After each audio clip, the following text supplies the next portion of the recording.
In this video, we'll talk about some of the different ways you can teach your kids about personal finance and how to make sure they have an edge when it comes to money matters. We'll also discuss why your child's education matters and how you can use this information to help them become more financially literate.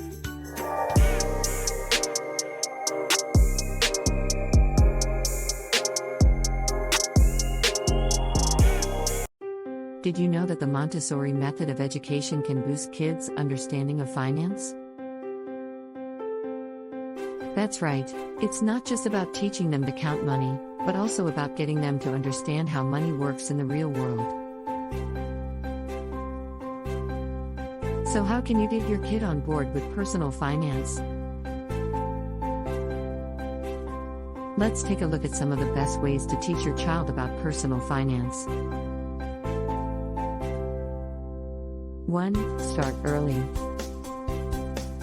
The earlier you start, the better. If they're young enough, you can start by showing them how much money they have in their piggy bank or wallet and what that means in terms of buying things they want. You can also give them some responsibility over their own money. For example, if they want something expensive like a new toy, let them save up for it instead of just handing over the cash. That way they'll learn firsthand how long it takes to save up enough money to buy something special. 2. Find ways to make it fun. One way to make learning about money fun is by playing board games with your child. Some good ones include Monopoly and Knife, both of which come with lessons about managing your finances and winning friends. Another great game is Payday. There are lots of games out there that teach kids about money management skills like budgeting and saving up. 3. Use pictures.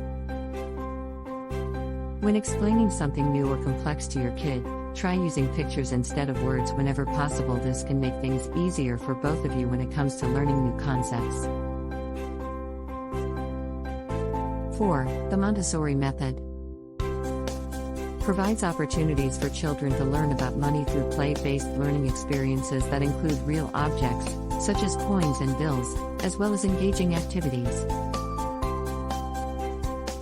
like setting up a lemonade stand or buying groceries online.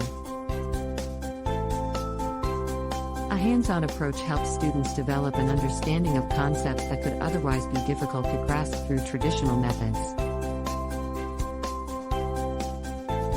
Only because they're more likely to remember what they've learned when they're actively involved in the learning process as opposed to just passively listening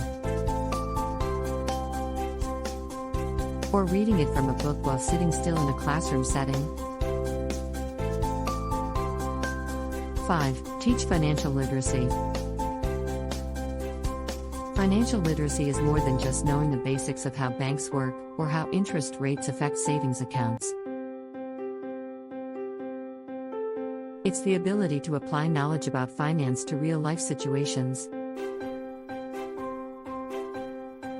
While some kids may be naturally gifted at math and be able to learn the basic concepts of finance on their own, others may not have the same aptitude for numbers.